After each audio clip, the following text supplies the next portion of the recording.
Então, se nós definirmos uma lagrangiana como sendo a diferença entre a energia cinética e este potencial generalizado U, nós obtemos as equações na forma lagrangiana, onde agora L é T menos U. Então, isso amplia a gama de aplicabilidade das equações de Lagrange.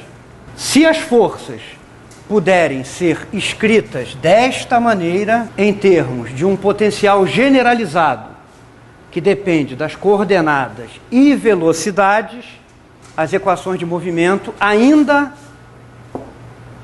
podem ser postas na forma lagrangiana, onde a lagrangiana agora é a diferença entre a energia cinética e o potencial generalizado U. Isto seria meramente um exercício acadêmico de extensão das equações de Lagrange, se não houvesse nenhum sistema físico interessante cujas forças, pudessem ser representadas por um potencial generalizado.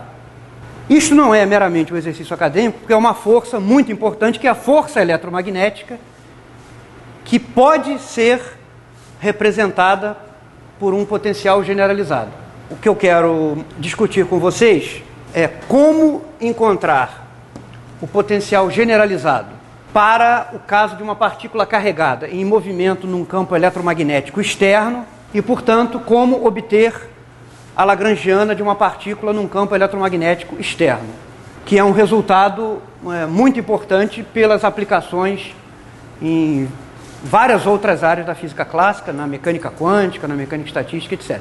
As equações de movimento de uma partícula num campo eletromagnético externo podem ser postas na forma lagrangiana, e nós queremos descobrir, então, qual é a expressão da lagrangiana de uma partícula num campo eletromagnético. O que é equivalente a qual é a forma explícita do potencial generalizado que reproduz, por uma fórmula assim, a expressão da força uma partícula carregada experimenta num campo eletromagnético externo.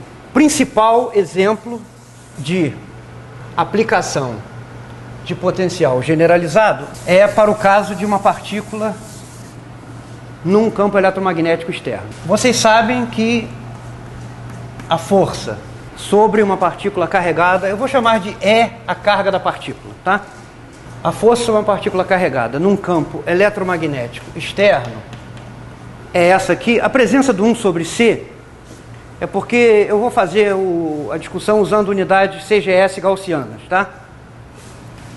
Em unidades no sistema internacional, esse 1 sobre C não está presente. Então nós estamos supondo que a partícula se move sob a ação de um campo eletromagnético externo, que não é influenciado pela presença da partícula. Para obter o potencial generalizado, eu vou ter que usar alguns resultados simples do eletromagnetismo, que, como talvez vocês não tenham visto ainda, eu vou discutir rapidamente aqui, algumas consequências das equações de Maxwell.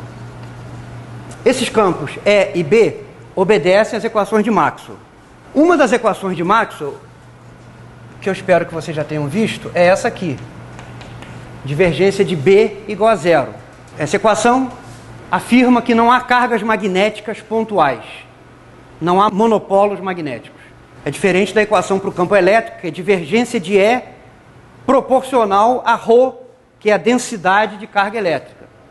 Não há densidade de carga magnética. Não há cargas magnéticas pontiformes. Isso se reflete no segundo membro igual a zero dessa equação. E a outra equação é a lei de Faraday na forma diferencial, que é essa aqui, rotacional de E igual a menos 1 sobre C, derivada parcial de B em relação a T. Essa é aquela equação que na forma integral se escreve integral de linha do campo elétrico num caminho fechado igual a menos ddt do fluxo magnético através da área delimitada por esse caminho fechado. Esta equação aqui, ou por causa desta equação, é possível expressar o campo magnético como o rotacional de um outro campo. Qualquer campo vetorial cuja divergência é zero pode ser escrito como rotacional de um outro campo. Então, B pode ser escrito como rotacional de um outro campo A. Esse A é uma espécie de potencial do campo B. Só que não é um potencial escalar. Potencial escalar, né, gera um campo vetorial via gradiente. Aqui, um campo vetorial é gerado a partir de outro via a operação de tomar o rotacional. A é chamado de potencial vetor do campo magnético.